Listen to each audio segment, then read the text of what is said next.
Well, hello to everyone. My name is Lyudmila Milchev. I'm part of the Nagios tech team. And I'd like to introduce Mike Weber, who will be speaking through this training session. He's a lead trainer at spidertools.com.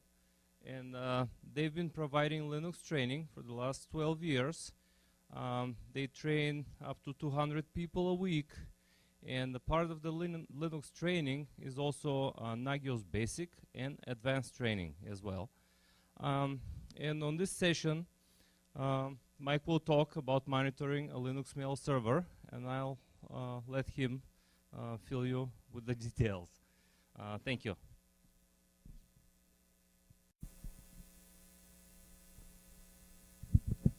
Okay, when we look at this Linux mail server, we want to do a couple things here. Is in this example, I want to show you a Linux server, but I also want to show you some different things that you can do with plugins. This is one of the keys, is trying to figure out what plugin you're going to use for your problem. And we were talking earlier with a couple people here, other people in the conference. It's almost the curse is you've got to make some decisions about your monitoring, and those decisions are going to have impact when you get down the road. So that's some of the things that we want to look at. All of the sessions that I'm doing, I really want to think about choices. Choices are important because they have those long-lasting implications. So let's look at a couple things here.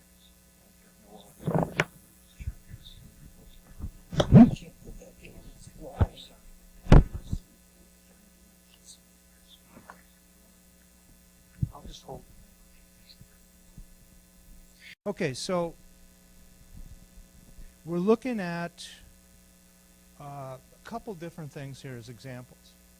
Public ports, monitoring public ports on a mail server. Port 25, 995 if you've got POP-S, IMAP-S. So one of the advantages of public ports is, hey, they're easy to monitor.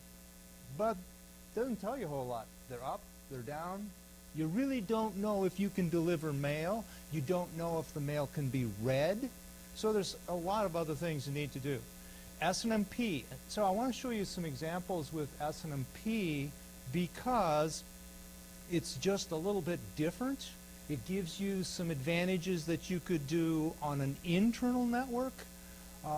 You could even do it remotely. I'm going to show you an example of monitoring with SNMP and doing it using SSH. Of course, you'd have to use some kind of, you can't send SNMP over a WAN, so we're going to look at that option. NRPE, so it's executing the plugins on the mail server, gives you some options there. Perl, and the Perl plugin we want to look at is going to help you with the email delivery. Are we able to deliver mail? Are we able to read headers? Are we able to read actual text in an email? Those are things that you have to know as a mail administrator, because just because port 25 or whatever port is up is not going to be the total solution. I'm going to show you how to do most of this using SSH as well. So we're going to use Nagios XI and SSH proxy, because that may be an option. If the mail server you're monitoring is actually out there on a public internet, you're going to have to do something more secure. You're not going to be able to do some of those other options. Okay, so one of the things, if you guys have questions, just interrupt me and let's deal with the questions as we go along so that you can get those answered as we go through here. SMTP, port 25, what we want to be able to do is we want to be able to know that the port is up. We also want to know response times. It's going to be important to know that the mail server is responding within some parameters. So we want to be able to set some parameters to know maybe the mail server is experiencing huge load. I'm working with a company currently where they're dealing with antivirus is a serious problem with the mail server, because if you get a lot of viruses that you have to scan, or if you get big mail content that you're scanning, your server load goes way up. And so those kinds of things, which typically take a lot of resources, because most of those are Perl scripts that are executing, are going to take a lot of resources, and you need to know, is my server slow because of what? What's happening here? It's not the mail can't be delivered, it's just having a hard time processing it. You probably want to graph those things. Graphing, being able to have an administrator so that they can view a graph quickly, can tell them more than having to read a whole bunch of text. And so it gives you some peaks and valleys to give you an evaluation. Well, yeah, our response times are either slow at this point. Why would that be? Our response times are faster, or we see patterns. So visually, it's a little bit easier to capture that information and find out that there's something going on there. Same with other ports. So there's an example. And this is not the greatest example, but you can see in here you have peaks and valleys, and you would be looking for patterns in these kinds of things. This is the kind of thing that, you know, this is just pretty simple stuff, but it may give you an indication that every 4 hours we get this peak. Why? What is happening every 4 hours? So that will give you a way to deal with some network issues, or look into more detail for sure. Here's an example of core. And this is just public mail ports, and we're looking at core. And so a number of you I talked to are running core. So when you look at this, here's check TCP. This is the plugin. The exclamation mark is going to be the definition between your arguments, and so your first argument is a port number, 25. And then you've got your warning, 3, and your critical, 5. The one thing you don't want to do is ever take the configuration that you see in a book, or you see that comes by default with Nagios. You want to think about these numbers.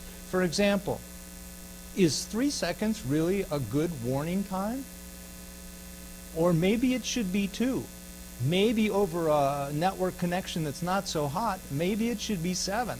But you do need to think about these things. You need to test them, evaluate them, so you're making intelligent decisions. It's real easy to get into a Nagios configuration. I was going to say stupid configuration, but poor choices have poor output. So as an administrator, you want to make good choices in the settings that you set here, because you don't want Nagios to alert you when you shouldn't be alerted, or you don't want Nagios to avoid a notification when, hey, you needed to know something like that. So think about those options there. This is the same thing with Nagios XI. So with Nagios XI, you're looking at, you've got a config name, you've got your service description, SMTP. You're using the same plugin, check TCP. You've got the user 1 is your macro for where your plugins directory is. H is your host address, and then you've got a couple arguments. -P, that's your port. So it's the same thing as the config that we looked at previously. But your second argument then is, this is a timeout, -T6. So you can do these same things with XI, whether you use a wizard to set up XI, or whether you do it manually and just go into the Nagios Core configuration and set it up much like you would in Nagios Core. So let's look at an example here. It always helps to look at something that's a little more real. So here is a Nagios XI. This is actually at rackspace.com, and So you know immediately that this is a disaster magnet, just because any kind of web hosting, you're going to get lots of attacks. But this particular situation, this box, you can see you've got mail, linuxtrainingscenters.com is red. I just turned off the plugin. I'm not using ping to be able to ping the mail server, mainly because, hey, if I can communicate other ways, I already know that that thing is up and running, so I'm just going to cut that out. And on a public situation, ping sometimes is just not the best option you want to use. Here is a Nagios core, and so you can see basically the same kind of checks here, and this is where we're going. Let's look at a couple of examples here. So if you look at, you've got the normal CPU, those kinds of things, but here is, for example, port or POP3S, and so you've got the same kind of graphing that you can use. You can pull this graphing, same kind of graphing. This is PNP for Nagios, so this kind of graphing is available on XI or Nagios Core, pretty easy to implement, but it gives administrators, I mean, if you looked at this situation down here as an administrator, you'd say, hey, what's going on there? But this gives you a way to evaluate based on time periods, what's happening, etc. So these kinds of things are easily put together in the interface, especially for the check TCP. That's one of the easier things to implement. So let's look at some other features here. Now, when we get to the mail server in particular, now this is a postfix mail server. With a postfix mail server, one of the ways to manage spam, virus activity, is to use a thing called AmivusD. I don't know if any of you have heard of AmivusD, but it's a way that it pulls the traffic, the content, into a content filter, and then AmivusD is the program that ties into Spam Assassin, Clam AVs, or whatever applications you want to run. You can run any kind of antivirus or spam checking you want to. Let me show you. This is basically how it works. You can see that you've got content filters, so that all the stuff, all the incoming mail comes to a content filter, goes to the queue manager, and here's this AmivusD new, and so this is the glue that allows you to use Spam Assassin, Clam AV, or again, any kind of application you want to spam that mail, and then you've got this reinjection port 10025. The importance of showing you this is that on a mail server, regardless of what Linux mail server you're using, you're going to have these ports that are going to be used to scan for viruses, to scan for spam, and you want to monitor these ports. They're going to be extremely important because in this situation, if the port is down, there's no scanning going to occur.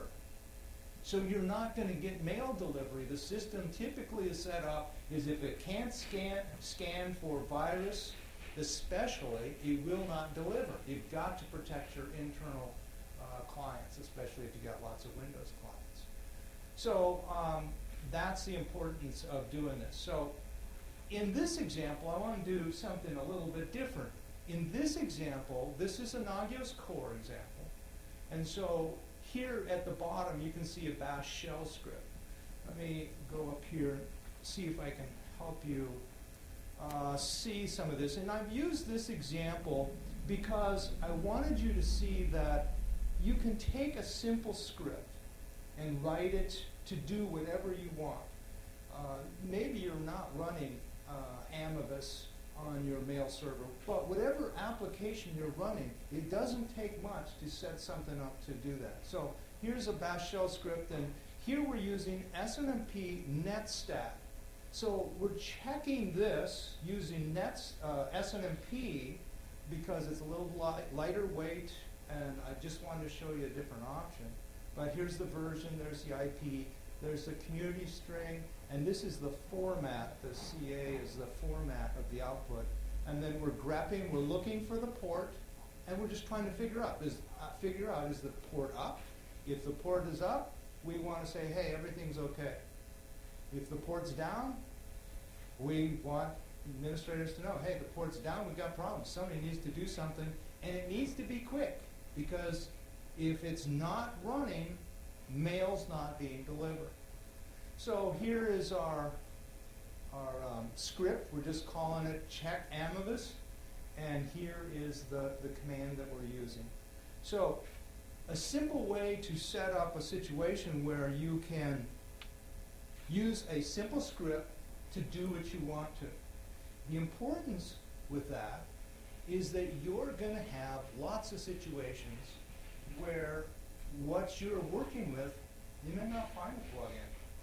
And you probably have somebody that has some basic skills with Perl or Bash or whatever language to create something that works for you. And that's the importance. There's the SNMP netstat scan. And you can see it's very much like a netstat scan. So it just gives you a way to pull out some of that information to collect the information that you want in this situation. Now, here is the example of XI. So I just showed you Nagios core. So you just write the script, you put it in the plugins directory, you make it executable, you make it so it's owned by Nagios. You do basically the same thing with XI. So that you set up, there's check Amivus, that is the name of our script. You don't have to call it check whatever, you could call it whatever you want to. But it makes a little bit of sense calling it a check like that just because everything else is called that. So this is the script is in the plugins directory, and this is where you have to set up the command. You guys, any of you have XI? Do you have XI? No? Okay. Okay. So you understand what this process is happening here. You create your own command. And this is one of the things that a lot of people miss, is they miss that you have these same options you have with core that you can do this way. You set up your command, and then there's the command. Check Amivus is now we set up our service, and so we can do that all manually. And now you can see that the command view, there are no options in this example. There's no arguments. Well, in this example, all of the arguments are actually in the script. So that works fine if you're only using it on one system, but of course if you're going to roll it over to 100 servers that you're monitoring, you're going to want to put some arguments in here. But I will give you one tip. If you are using either XI or core, is what I've found works the best is that if you're using your own script, the first time you use it, put all your information in the script, don't have any arguments, just to make sure that the script works. Once it works and you know it works, then start adding the arguments and testing it that way. Because you can make a mistake with the argument and just waste a lot of time trying to find the problems that you've got going there. Here's the same thing with Spam Assassin. We're just checking that port for Spam Assassin and then setting it up that way. Let me give you an example so that you know what I'm talking about from perspective of XI. So if we wanted to write a new command for XI, for example, this is one situation that happens oftentimes, is people have Nagios core and they then want to migrate to XI, but they've got all these scripts and they're saying, oh my goodness, how am I going to import this? How's this all going to work? Well, it's simple as taking your scripts, putting them in the plugins directory, and then going to the configure option,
commands.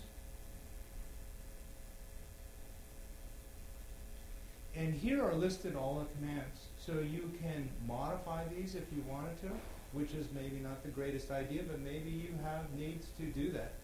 But you can then take your commands, you can create commands. Well, let's just add new.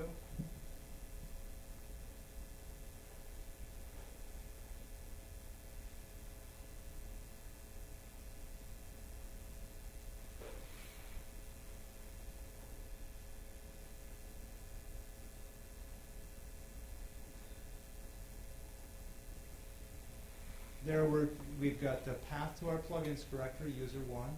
Check Amibus, that's the name of the script, whatever you've got. And then you want to make sure that you change your command type to check command. If you had an event handler, then you would select miscellaneous command, for example. But you want that check command, you save that and then apply it. And we're going to abort that, but then you would go to your services and you would create a service. So here's Spam Assassin so you can see.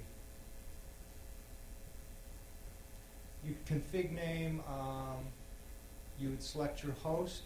There you can see the host is there. Your service description, you want to make sure it's active. Of course, it's not going to work if it's not active. And then we're using, this was set up by the XI wizard. You can see that, check XI by SSH. This is the SSH option I was talking about. But there you will have your plugin down here, and then you'll have your arguments if you wanted to add those. If you want to add your arguments to the command, you need to go back to the command interface and add argument 1, argument 2, whatever you want. So you can do that. You can go back and modify it once you've set it up to make it all work.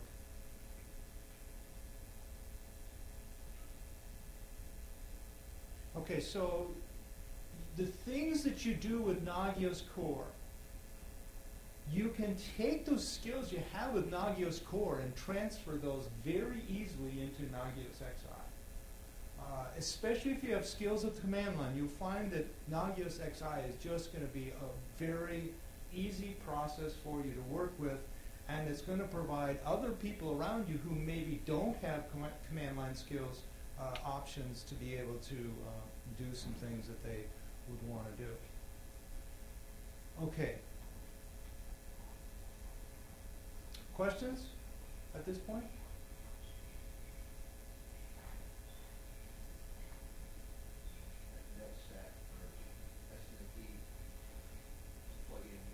Yes. You're just looking for the process to be bound to the port using the NetStat command. Right. And that's just basically to use, and you could use the NetStat command. You don't have to use SNMP. I'm just saying, hey, here's an option. But we're looking to make sure that that port is up. Now, you could write scripts to find out a lot more information. I'll show you some more detailed information that we'll be digging out of here. But the point is, basic script, make it your own, find out the information you need to know. The server setup that you have has specifics that are going to make it work, and you've got to be monitoring all of those metrics that if one doesn't work, it doesn't work, and those are going to be important for you to set up. Okay, so here's NRPE. This is the same mail server looked at a different way, and here the advantage of NRPE is that we're executing the commands on the client. So this is happening on the mail server. So what we're going to find here is that we're taking the resources and shoving them onto the client. We can write our own scripts and execute our own scripts, or you can put the Nagios plugins on that machine and execute all of those Nagios plugins you want to. So this is one of the easier options to set up with Nagios. So we're going to look at virus signatures, quarantine status, how many email are in quarantine. As an administrator, you kind of want to know, is this growing rapidly? Do we have a major problem? or is our numbers keeping low? So there's going to be things you want to know. So NRPE means that you have to set up a daemon on the client you're going to monitor. And this is pretty straightforward stuff. I would recommend you use the Exonet D a super daemon, which it actually functions to protect the NRPE daemon, and so that's why it's in the etc exonetd.d directory. So that's probably the safest way to add that application. And then your only from, right here at the bottom, that's your key. You don't want to allow everybody to access this machine. You want to just put your Nagios IP address in there. Each one of these security settings is a hassle, but in the end, it can save you a lot of agony. So here's an example of an NRPE check with Nagios Core. So we've got our command definition up here at the top. This is on our Nagios Core machine. We're using check NRPE, the host name. The -C is what command are you going to execute on the remote host. So it's a pretty simple process. Whenever you use NRPE, it's always a good idea is log in as Nagios. Do a su-Nagios, become the Nagios user. One of the problems you'll find with NRPE, and you'll beat your head against the wall for a long time and you won't realize it, Nagios can't read all the logs, for example. You're trying to pull something out of the log, you can't figure out why it doesn't happen. So one of the first things to do to check your plugins is become Nagios, get the full environment, su-Nagios, so you have the full environment, the bash shell environment of Nagios, then execute your scripts. It will tell you more what you're doing wrong than when you execute it as root. That is a trick that will save you a lot of difficulties. So here is the service definition. We're just using check NRP, and the exclamation mark there, that's dividing the command that you're going to execute on the remote box. And here's the command. So on the remote machine, you have a file called NRPE, and you're going to have a line that says command. What are you going to execute?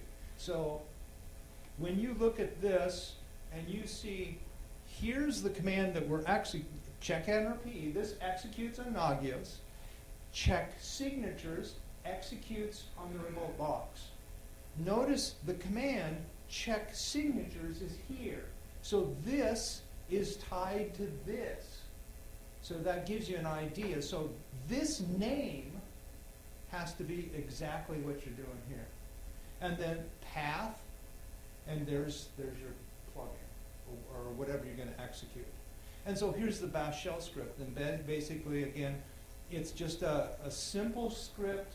What we're trying to find out here is how many signatures we have. And so we're going to try to communicate some information. One, are the signatures in date or out of date? This is a critical thing for a mail server. Those signatures are really important to keep up within hours. A lot of mail administrators will say, hey, you got 2 hours to update those signatures. If you don't have the signatures, you won't have the protection. And so that's the key there. So here we're going to see the date, the last time they're updated, and the SIGs we're going to get as a variable to tell you exactly how many signatures you have currently, just to give you some additional information. The other thing to note here is the state.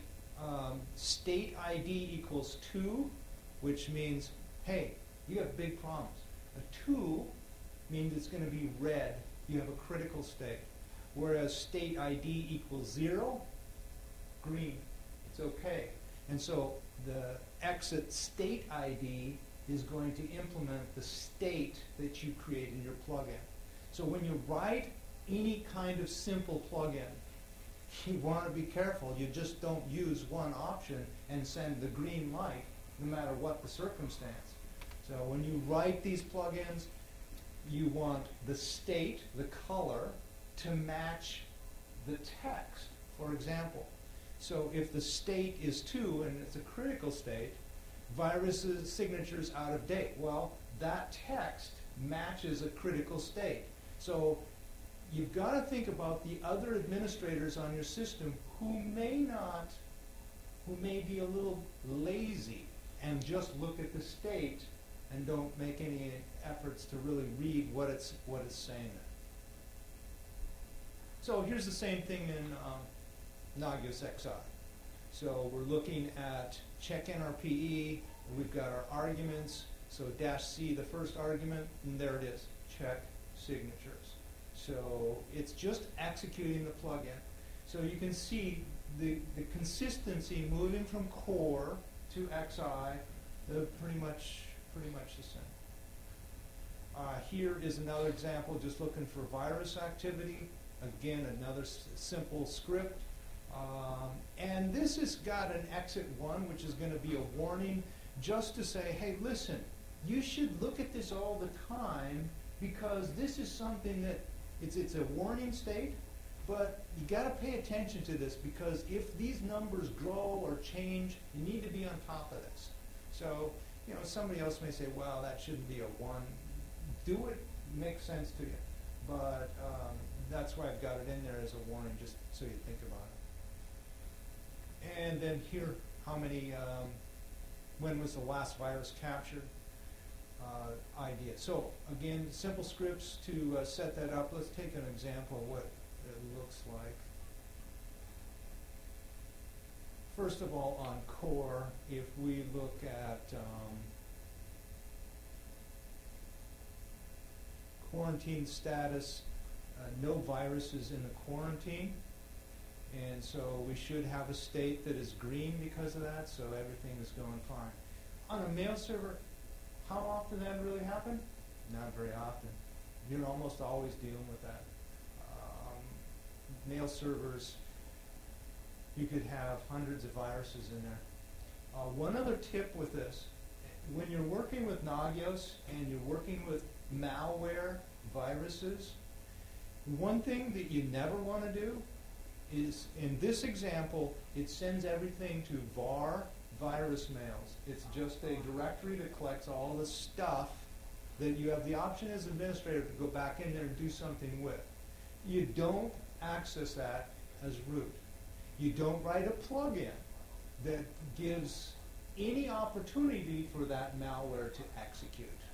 So you want to think about the user and the privileges. So that's one of the reasons just wrote a plugin to ls and then grep for the term virus instead of doing something else with that stuff. It should be clean because it has gone through a scan, but you never know. This would be a good way to wreck your whole system. Okay. In that case, you're just looking at a directory and enumerating files, and if there's more than some certain number of files that you consider critical. Yeah, you could do all kinds of things there. In this example, it's just giving you a number. As the administrator, you can tell. If you're on a busy mail server, of course, if you put a warning sign on, say warning is 10, it just keeps on building. I mean, this is an ongoing process, so you have to figure out some way to clean that, so you add that into the script. But sometimes administrators at least say they want to review that content. It often doesn't happen.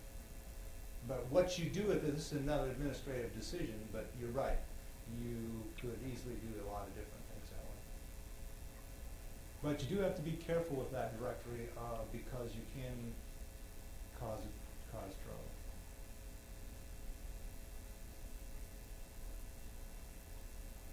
Okay.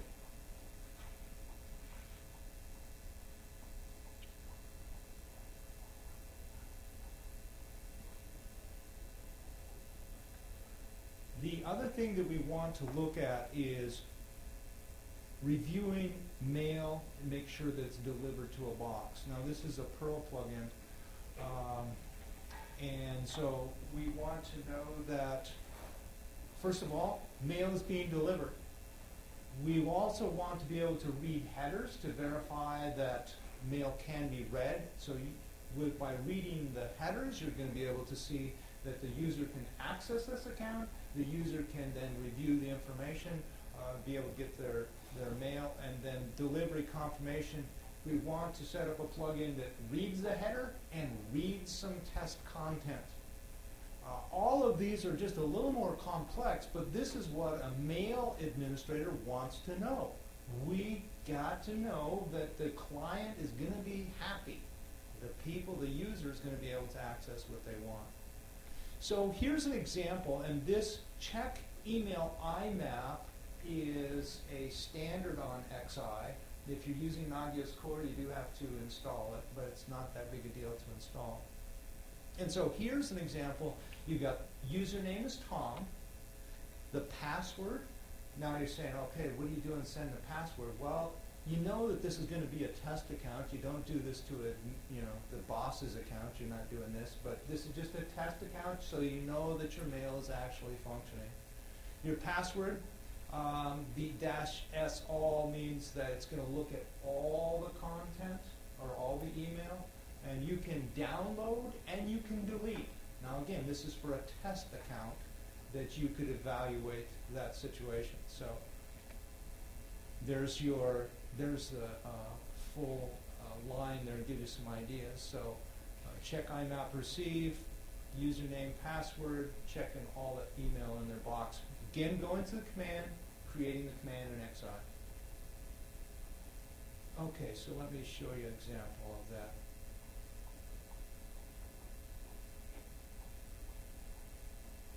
We're just looking at XI.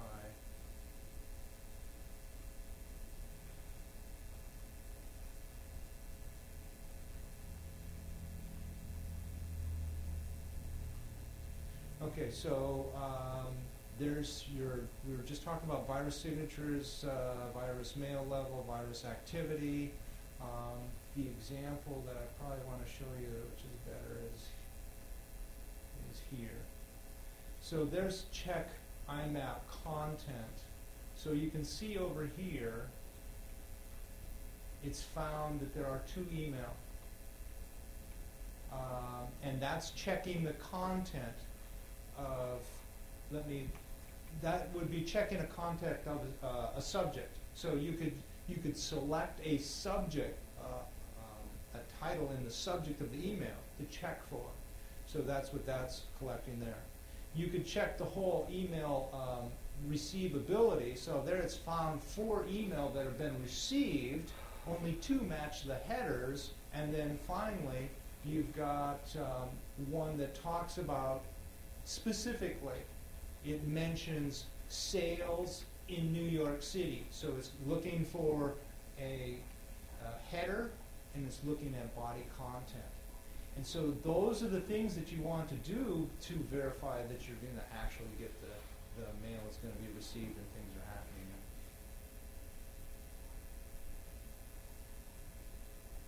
All right, so this then goes on. The other example is using SSH proxy with Nagios XI.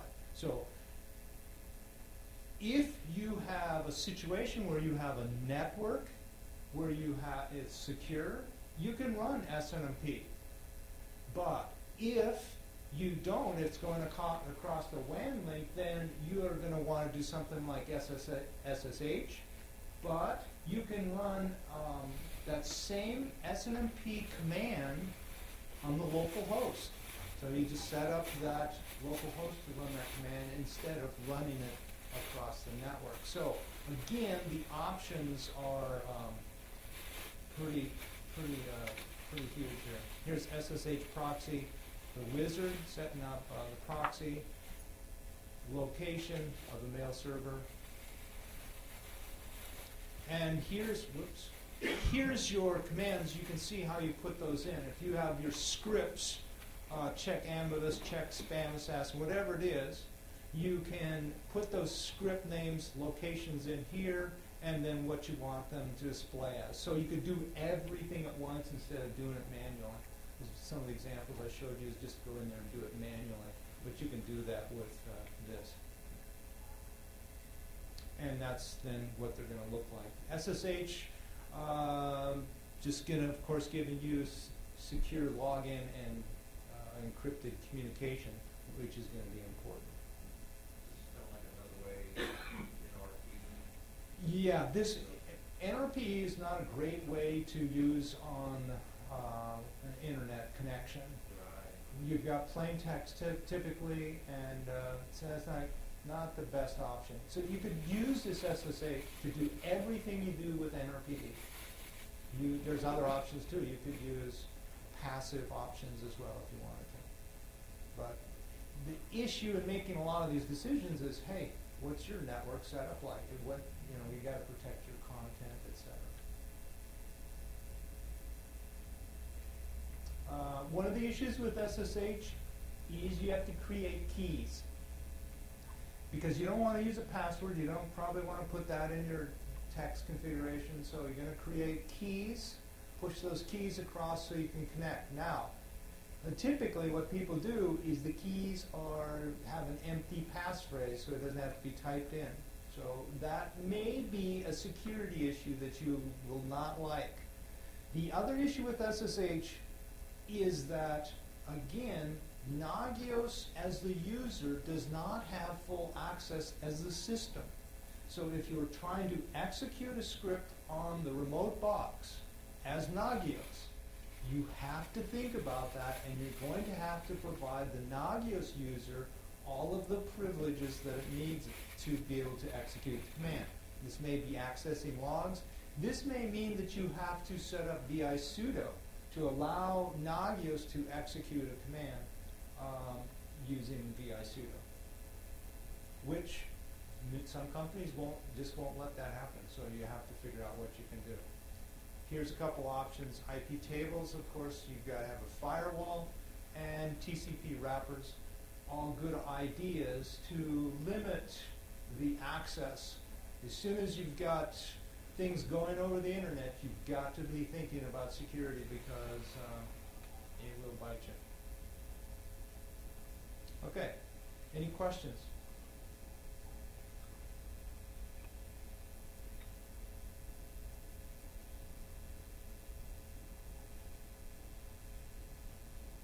Anything you want to see again?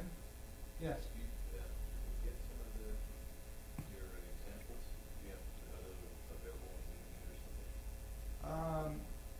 something? The slide presentation you'll get. You also get access to the video. If you want some more detailed information, contact me afterwards. I'll be happy to give you whatever you want. In fact, I do have some business cards here. Come up, get a business card, and just tell me, hey, I want those configurations that you're talking about, and I'll send you a PDF. So, be happy to help you with solving your problems. Are you looking at a mail server currently to do something like this, or? With that, I mean, we do all kinds of different, so we can do a lot of custom Yeah. plugins, but Yeah. a lot of trouble with this. I don't write all of those, but I know we have issues with some of them. Okay, So so, some of these will actually solve that problem. well, yeah, if I can help you, let me know. I mean, that's what we're here for. Yes? We could just go over in different, just checking a command via SH and then SH proxy, like, what's the distinction? Okay, so, and that's a good question. So you will be surprised that there's not much difference. Let's see if I can.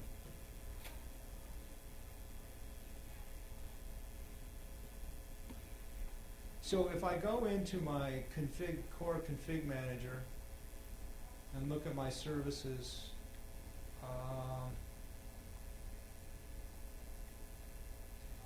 I'm doing check by SSH. So SSH proxy, there's not a whole lot of difference.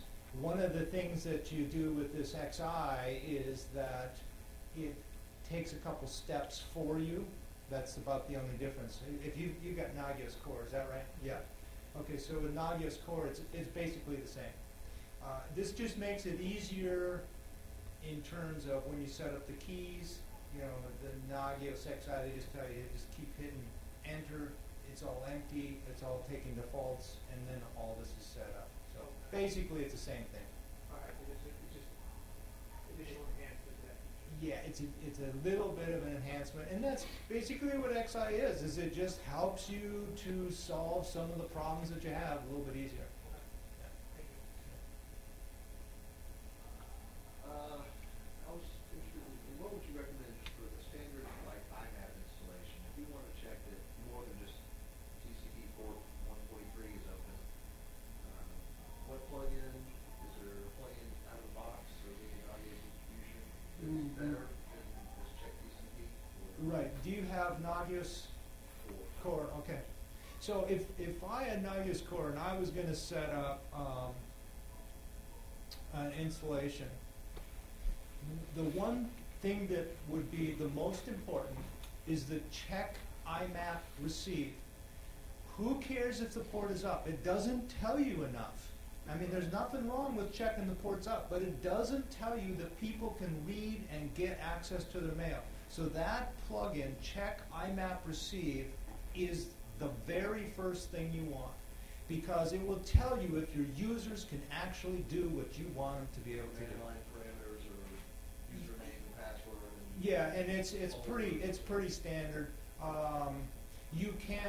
They've got it set up, the plugin set up, so you can access, delete that, resend it. So you want to be able to keep resending, and so the delete feature in there, the delete option is so you don't fill up a mailbox. That's all it is. You can retrieve it, you can do all kinds of different things. So it's pretty slick process. IMAP. Received, yeah. Now this is in the plugins directory for Nagios XI, but of course Core you got to add it. When you say add it, you gotta install it. Yeah, there's not much to install in it. You just open it. I think that's one that you just uncompress it, and there it is. You move it into the directory, give it the permissions, and add the parameters you want. Do you happen to know if that's Perl based or? I believe it is Perl. Yeah, I've been stung by the testing your plugins as root or something like that, and then when Nagios is trying to execute them, Yeah. it won't work. You're like, what's happening? Some permission problem or? That's a common problem. It's easy to get into that. Yeah. What you said.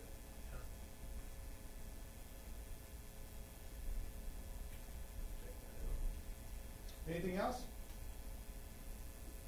We Yeah. We get stuck on little simple error messages like stop and time out after 10 seconds. I mean, that we spend sometimes weeks trying to debug. It doesn't seem to ever be the same thing. And we will up the speed to 60 or whatever.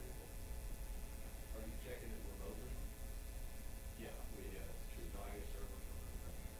Yeah, I've seen the same problem you're talking about, is the timeout changes and it throws an error, and then you think if you change it to a bigger parameter.